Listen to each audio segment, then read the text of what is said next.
قال رب إني ظلمت نفسي فاغفر لي. Alhamdulillah, segala puja dan puji hanya milik Allah subhanahu wa ta'ala. Salawat dan salam kita hadiahkan kepada Rasul kita Nabi besar Muhammad sallallahu alaihi wa ala alihi wasallam. Baik, kita akan lanjutkan kembali kajian kita, masih membahas kitab Al-Jami min Bulughil Maram, dan kita masuk pada hadis ke-34 dari hadis Abi Darda radhiyallahu anhu. Baik, kita akan baca. An Abi Darda radhiyallahu anhu qala qala Rasulullah sallallahu alaihi wasallam innal la'anina la yakununa syufa'a wala syuhada'a yaumal qiyamah. Akhrajahu Muslim.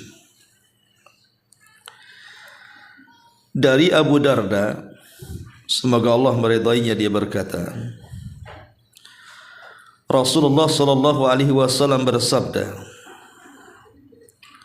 orang-orang yang suka mengutuk tidak akan menjadi pemberi syafaat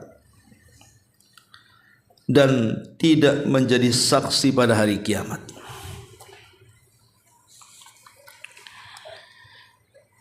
Ma'asyiral muslimat yang dimuliakan Allah subhanahu wa ta'ala, hadis ini tentu berisi peringatan kepada para pengutuk, karena yang namanya lisan yang suka mengutuk itu paling banyak di masyarakat.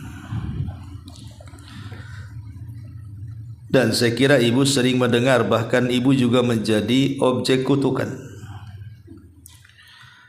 seperti orang yang kemudian melemparkan bahasa binatang. Itu kan ngutuk namanya, Bu. Kita ini manusia, kenapa kemudian dibilang binatang?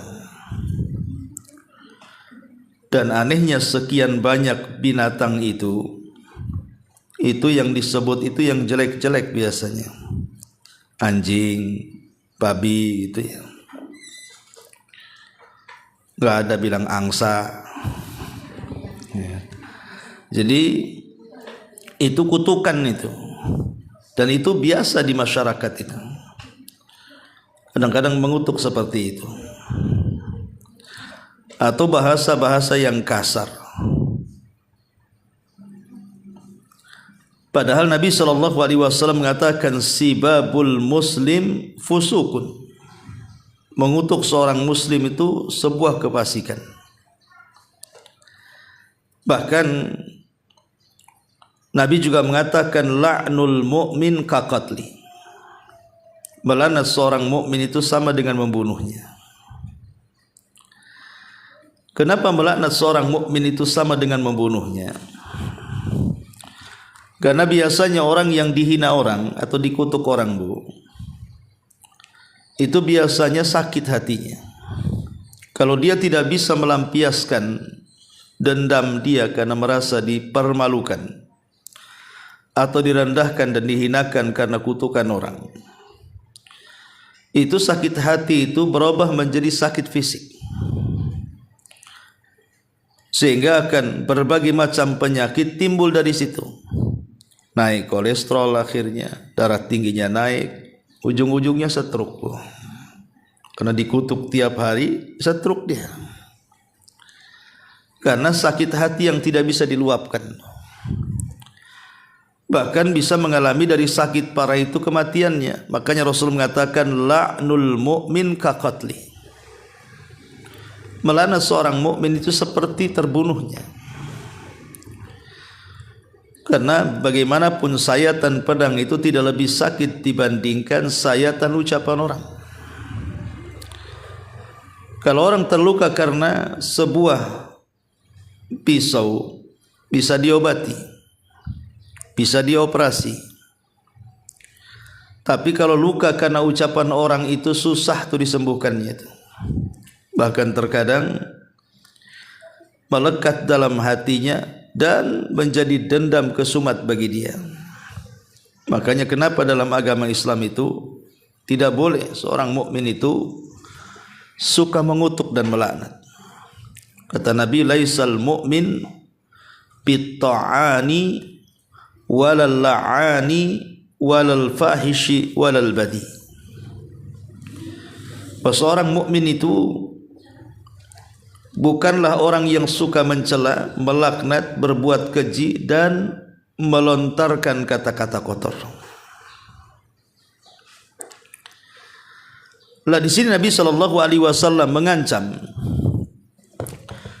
bagi orang-orang yang suka melaknat itu, maka mereka tidak akan mendapatkan syafaat. Padahal pada hari kiamat yang bisa menyelamatkan manusia, salah satunya selain daripada rahmat kasih sayang Allah Subhanahu wa taala adalah syafaat. Jadi yang bisa menyelamatkan kita pada hari kiamat selain daripada rahmat kasih sayang Allah Subhanahu wa taala adalah syafaat. Ma'asyiral muslimat yang dimuliakan Allah Subhanahu wa taala. Di sana ada orang-orang yang oleh Allah Subhanahu wa taala haram mendapatkan syafaat dan memberikan syafaat. Siapa mereka? Pertama, orang yang melakukan kesyirikan. Orang-orang yang melakukan kesyirikan. Karena orang yang melakukan kesyirikan itu, kalau dia mati di atas kesyirikannya, apalagi syirkul akbar, maka dia layak masuk neraka dan tidak akan dikeluarkan di dalamnya. Sehingga percuma syafaat dan rahmat Allah Subhanahu wa taala kepadanya. Lain asyrakta la yahbatanna amaluka wa la takunanna minal khasirin. Kalau engkau wahai Muhammad melakukan kesyirikan, maka akan lebur seluruh amalanmu dan engkau termasuk orang-orang yang rugi. Jadi orang yang melakukan kesyirikan itu akan mendapatkan kerugian, salah satunya dia tidak mendapatkan syafaat dan tidak mampu memberikan syafaat. Ini yang pertama. Yang kedua, seorang pemimpin yang berlaku zalim kepada rakyatnya. Nabi SAW mengatakan, sinfani min ummati lan tanalahuma syafaati. Ada dua kelompok, kata Nabi SAW, dia tidak akan tersentuh dengan syafaatku. Salah satunya Nabi SAW mengatakan, imamun zalum, pemimpin yang zalim. Pemimpin yang zalim tidak akan mendapatkan syafaat Nabi. Ya tentu pemimpin itu kan umum, bisa pemimpin negara, kalau itu kelasnya negara, bisa pemimpin daerah seperti wali kota, bupati dan yang semacamnya, atau boleh jadi mungkin dalam skala kecil rumah tangga. Maka para pemimpin-pemimpin yang zalim, yang tidak pernah menegakkan keadilan, maka Nabi SAW mengatakan mereka tidak akan mendapatkan syafaat Nabi. Ini yang kedua. Kemudian yang ketiga, orang yang tidak mendapatkan syafaat Nabi adalah orang yang mendustakan syafaat itu sendiri. Al-jaza min jinsil amal. Balasan itu disesuaikan dengan amalannya. Kalau dia mendustakan syafaat, berarti dia tidak akan mendapatkan syafaat. karena hanya orang-orang yang membenarkan syafaat yang dapat syafaat. Nabi mengatakan, man kadzaba bisyafaati falaysa lahu fiha nasibun. Siapapun yang mendustakan syafaat, maka dia tidak akan mendapatkan bagian daripada syafaat itu. Subhanallah. Al-jaza min jinsil amal, saya katakan tadi. Balasan itu disesuaikan dengan amalannya. Kemudian yang keempat, yang tidak akan mendapatkan syafaat adalah mereka yang suka mengada-adakan perkara dalam agama. Mereka adalah orang-orang yang suka mengada-ada yang tidak ada dalam Islam, dia adakan. Kemudian dinasabkan pula bagian dari ajaran Islam, padahal jauh daripada ajaran Islam. Kata Nabi SAW, sinfani min ummati lan tanalahuma syafaati yaumal qiyamah. Ada dua kelompok pada hari kiamat yang tidak akan mendapatkan syafaatku, kata Nabi SAW. Kemudian Rasul menyebutkan pertama pemimpin yang zalim yang tadi saya sebutkan. Kemudian yang kedua kata Rasul, wa kullu ghalin marikin, dan setiap orang yang melampaui batas dan keluar daripada syariat. Sebagian para ulama mengatakan bahawa mereka orang-orang yang ghalin, melampaui batas, salah satunya melampaui batas dalam agama. Melampaui batas dalam agama, tidak ikut aturan, mengada-ada yang tidak ada. Makanya dalam hadis yang panjang tentang telaga Nabi SAW, saat ada orang-orang yang datang ke telaga Nabi SAW untuk meminum, tiba-tiba diusir. Nabi berteriak-teriak dan mengatakan, ummati ummati, ya Rabb, itu kan umatku, kenapa kau usir? Maka Allah Subhanahu wa taala memberikan penjelasan dan mengatakan, innaka la tadri ma ahdatsu ba'dak. Engkau tidak tahu wahai Muhammad apa yang terjadi dengan umatmu. Innahum ghayyaru wa baddalu, mereka sudah mengganti-ganti sunnahmu dan sudah mengganti-ganti petunjukmu. Maka orang-orang yang melakukan perbuatan yang tidak diperbuat dalam Islam, dia nasabkan ke dalam Islam, maka mereka tidak akan mendapatkan syafaat Nabi. Dan yang terakhir adalah hadis yang kita sedang bahas di sini. Orang yang suka melaknat, orang yang suka mencela, orang yang mulutnya kotor, maka mereka tidak akan mendapatkan syafaat dan tidak diberikan izin untuk memberikan syafaat. Ma'asyiral muslimat yang dimuliakan Allah Subhanahu wa taala. Bicara tentang syafaat. Syafaat ini saya ulangi dari awal bahwa itu perkara penting bagi kita, Bu, kelak pada hari kiamat. Karena bagaimanapun kita masuk surga itu bukan karena amalan kita, tapi karena rahmat yang Allah anugerahkan kepada kita dan syafaat yang Allah izinkan kepada kita. Lalu bagaimana caranya supaya kita ini meraih syafaat? Pertama, tauhid. Tauhidkan Allah Subhanahu wa taala. Karena Nabi SAW mengatakan, as'adun nas yaumal qiyamah bi syafaati man qala la ilaha illallah.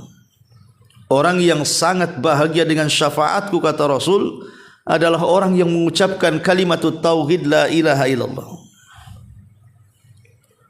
Artinya pahami kalimat ini, amalkan. Kemudian qiraatul Quran, orang yang membaca Quran. Karena nanti Al-Quran akan datang pada hari kiamat dan akan memberikan syafaat kepada para pembacanya. Sebagaimana ma'ruf dalam sebuah hadis Nabi SAW, iqra'ul Quran fa innahu ya'ti yaumal qiyamati syafi'an li ashabi. Bacalah Al-Quran kata Rasul, karena nanti Quran datang pada hari kiamat akan memberikan syafaat kepada para pembacanya. Maka jangan malas untuk membaca Quran. Yang ketiga, as-siyam, puasa. Karena hadis Rasul mengatakan as-siyam wal Quran yashfa'ani lil abdi. Puasa dan baca Quran itu adalah syafaat atau sebab mendapatkan syafaat bagi hamba. Kemudian yang keempat, berdoa setelah azan. Berdoa setelah kumandang azan. Nabi mengatakan, man qala hina yasma'un nida Allahumma rabb hadhihi da'wati tamma was salatil qa'imati ati Muhammadanil wasilata wal fadila wa ba'athu maqaman mahmudan alladhi wa'atta halat lahu syafa'at yaumil qiyamah. Barang siapa yang mendengar azan kemudian dia mengucapkan doa yang ma'ruf lah. Dari dulu juga doa setelah azannya ini, Allahumma rabb hadhihi da'wati tamma ini. Setelah kemudian kita membaca doa ini, apa kata Rasul? Halat lahu syafa'at yaumil qiyamah. Maka orang itu sudah berhak mendapatkan syafaat kepada hari kiamat. Jadi kalau ibu dengar azan jangan ngobrol. Dengarkan, jawab apa yang dikatakan muadzin. Kemudian yang kelima, berdiam diri kota Madinah. Kemudian sabar untuk tinggal di sana dan kalau ditakdirkan meninggal di sana. Maka itu juga salah satu bentuk syafaat atau penyebab mendapatkan syafaat Allah Subhanahu wa taala pada hari kiamat. Termasuk juga yang keenam, kathratul musallina 'alal mayyit. Banyaknya orang yang menyolati kita saat kita mati. Tentu yang menyolati kita itu ya orang-orang baik, orang-orang yang bertauhid. Maka kata Nabi SAW, siapapun yang disolatkan oleh 40 orang, mereka tidak menyekutukan Allah sedikit pun, kecuali Allah akan berikan syafaat kepada mereka. Maka banyak-banyaklah berkawan dan bermuamalah dengan muamalah yang baik supaya saat kematian kita dirindukan teman-temannya, minimalnya terakhir kali mereka akan ikut menyolatkan kita. Kemudian yang nomor 7, kasratus salati, memperbanyak salawat.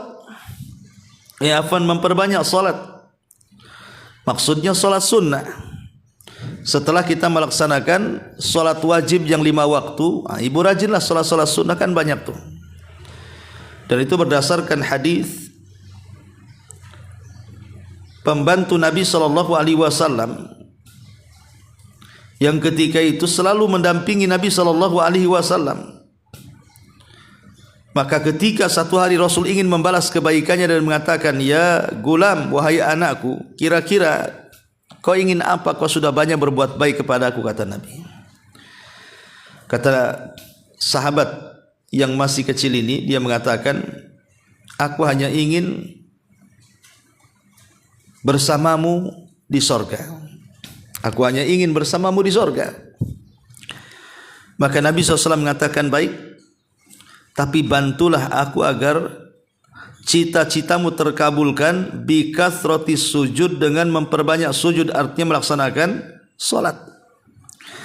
Maka di sini syahidnya kata ulama, memperbanyak salat sunnah setelah wajib itu adalah sebab mendapatkan syafaat. Kemudian yang nomor 8, as-sabr wal ihtisab fi mautil abna. Sabar, mengharap pahala karena kematian orang yang kita cintai dari anak-anak kita yang belum balik. Karena nanti anak-anak yang meninggal belum balik itu, dia akan jadi syafaat bagi orang tuanya, Bu. Jadi tidak perlu sedih kalau anaknya meninggal. Tidak perlu kecewa, tidak perlu stres, karena nanti mereka akan menjadi penolong kita pada hari kiamat kalau mereka meninggal sebelum balik. Kemudian yang nomor 9, musahabatu ahlil iman, berteman dengan orang-orang yang kuat imannya. Karena kalau kita berkawan dengan yang lemah imannya, kita akan keseret. Tapi kalau yang kuat imannya kan kita akan menjadi baik. Itulah di antara sebab-sebab orang itu mendapatkan syafaat. Jadi kalau yang tadi sebab-sebab orang diharamkan mendapatkan syafaat, yang ini sebab-sebab orang mendapatkan syafaat. Baik, kembali kepada hadis Nabi SAW yang kita bahas di sini. Di sini Nabi SAW mengatakan, Innal la'anina la yakununa syufa'ah wala syuhada yaumal qiyamah.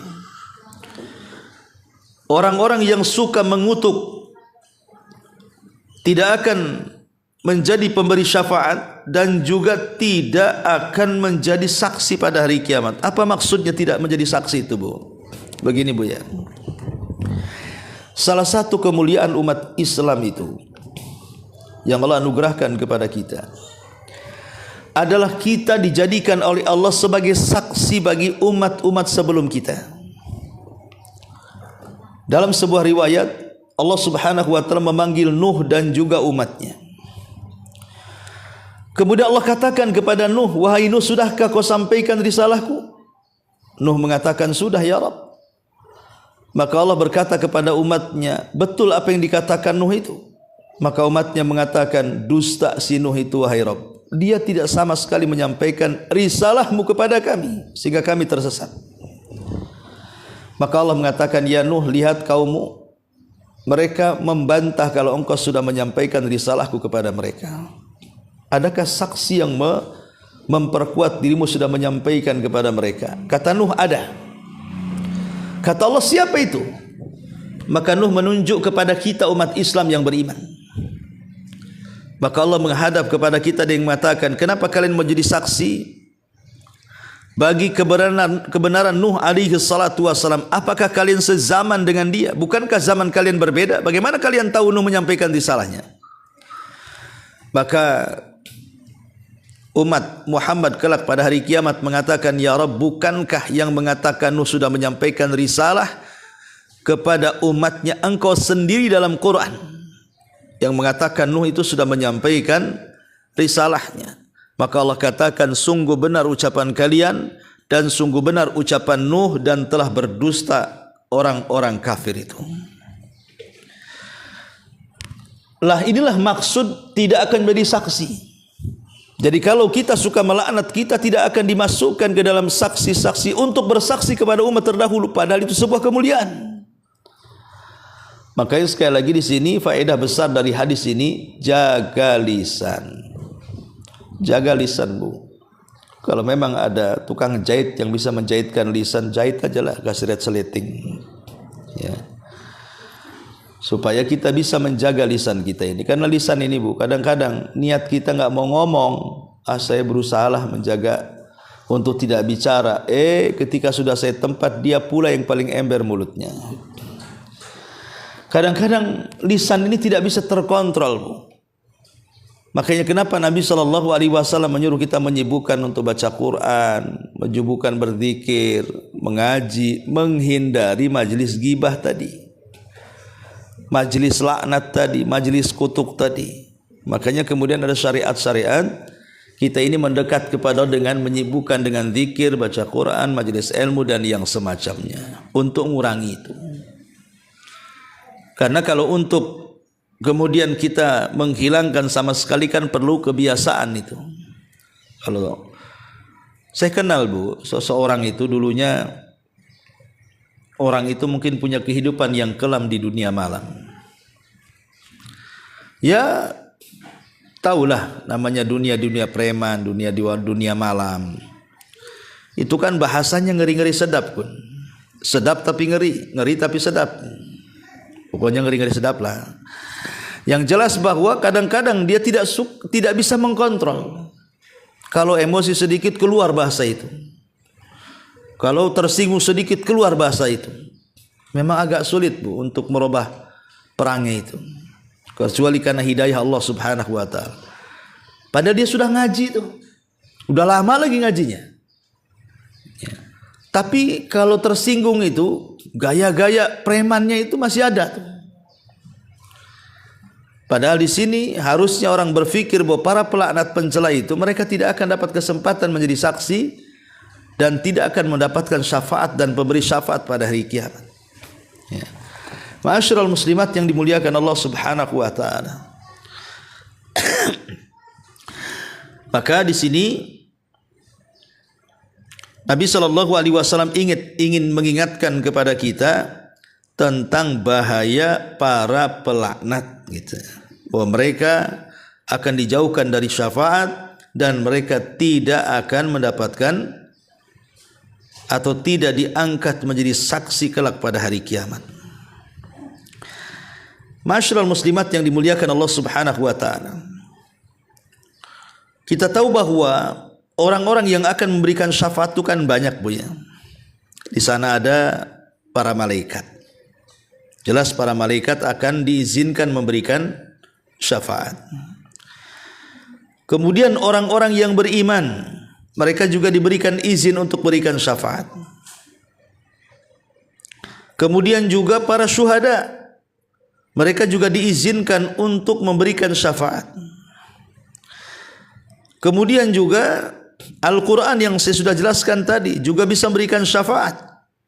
Ya, kemudian puasa juga memberikan syafaat.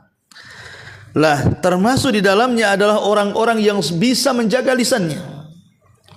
Karena mafhum daripada hadis ini, kalau para pencela itu tidak akan berhak memberi syafaat, berarti orang-orang yang menjaga lisannya tidak suka melaknat dan mencela, maka mereka berhak mendapatkan syafaat dan bahkan diberikan izin memberikan syafaat.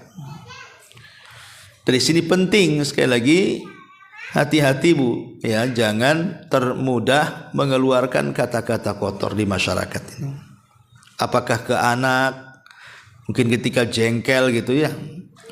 Kadang-kadang ibu, orang-orang awam ini kadang-kadang tak terkontrol dicaci, dimakinya anaknya sendiri tuh. Atau ada gesekan dengan tetangga, kadang-kadang wah suaranya ngeri. Suaranya ngeri Bu.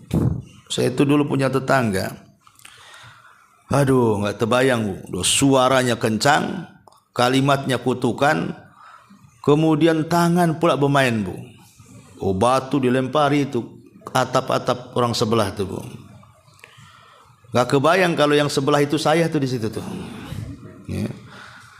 Mungkin langsung pindah 1 jam setelahnya mungkin Bu. Tapi ada model-model tetangga kayak gitu Bu.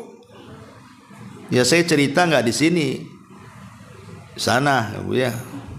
Tapi jangan-jangan ada pula di sini. Tapi yang jelas bahwa di sini Nabi ingin sekali lagi menjelaskan kepada kita tentang bahayanya orang melaknat. Jangan sampai suka melaknat, jaga lisan. Kan bahasa itu sebenarnya mudah untuk kita atur tuh Bu. Orang yang pura-pura baik aja dia bisa merangkai. Kenapa kita tidak bisa merangkai kata-kata? Ya. Ambil mufrodat, diksi-diksi yang baik kan banyak Bu. Makanya sering saya katakan setiap daerah itu, kayak saya ini orang Sunda Bu, itu ada bahasanya, bahasa halus sekali. Sunda yang paling halus, ada yang sedang, ada yang kasar. Jawa juga sama gitu ya, Padang juga kurang lebih lah. Artinya setiap daerah itu kan ada bahasa. Dalam bahasa Indonesia juga sama kan. Ada bahasa-bahasa yang baik, yang santun, ada bahasa-bahasa yang kasar. Jadi hendaklah kita pandai mengambil bahasa. Jangan sampai kemudian bahasa ini hanya satu kalimat menjungkir balikan dunia kita dengan akhirat kita, yang mengakibatkan banyak pahala kita hilang gara-gara kata-kata. Ingatkan hadis Nabi yang sering saya sampaikan dulu. Ada seorang wanita yang kalau malam tidak pernah meninggalkan sholat, kalau siang tidak pernah meninggalkan puasa, kalau ada tempat-tempat yang berhak disedekahi dia sedekahkan. Tapi rupanya percuma sholatnya, puasanya, sedekahnya. Kenapa? Karena lisannya kasar dengan tetangganya, suka melaknat tetangga. Lihat, bayangkan gara-gara satu kalimat bisa menjungkir balikan dunia dan isinya. Yang harusnya dia masuk surga justru dimasukkan ke dalam neraka. Apalagi orang yang skalanya lebih luas lagi, kadang-kadang orang lagi demo, orasi kan, wah ngomong macam-macam kan. Nah, kadang-kadang kita tidak terkontrol ucapan itu, akhirnya celaan-celaan isinya. Inilah diantara keterangan dari hadis Aisyah radhiyallahu anha, semoga bisa dipahami. Baik, sampai di sini aja, satu hadis saja. Silahkan Bu, kalau ada yang mau bertanya sebelum saya tutup.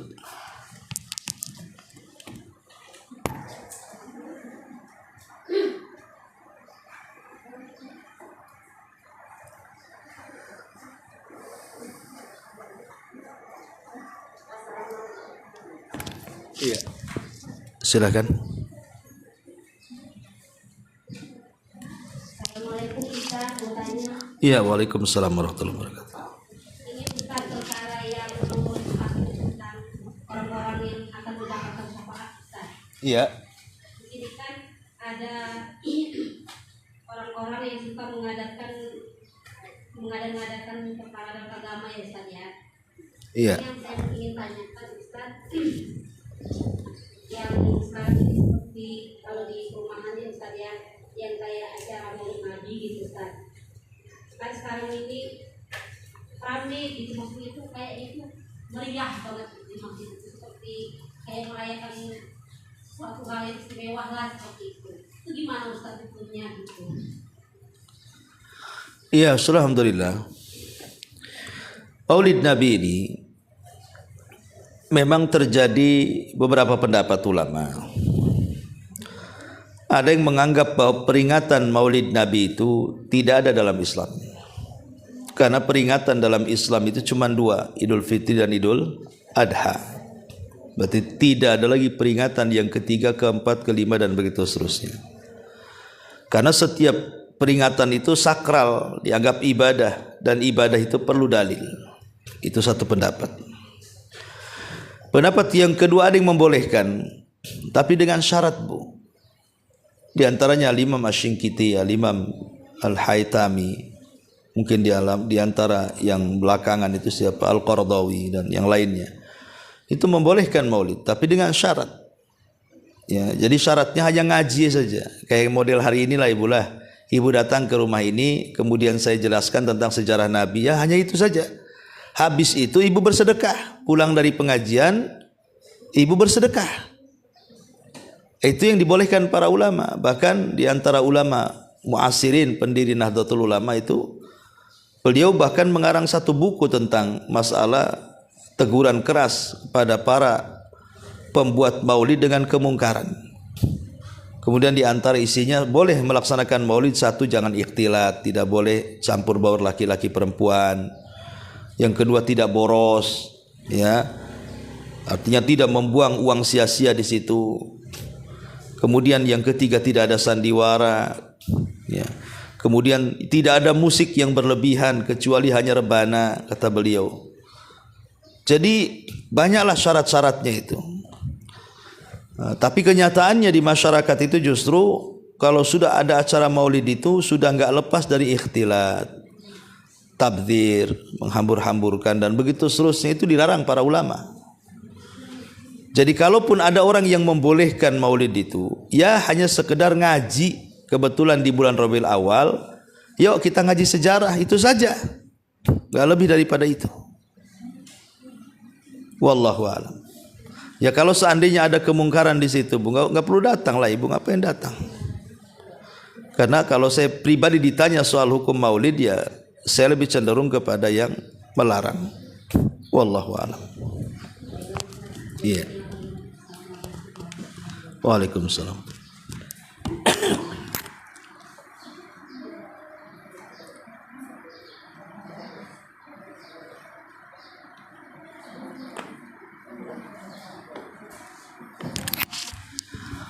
Baik, kalau nggak ada kita tutup dengan doa kafaratul majlis. Subhanakallahumma bihamdika asyhadu an la ilaha illa anta astaghfiruka wa atubu ilaik. Allahu taala alam. Assalamualaikum warahmatullahi wabarakatuh.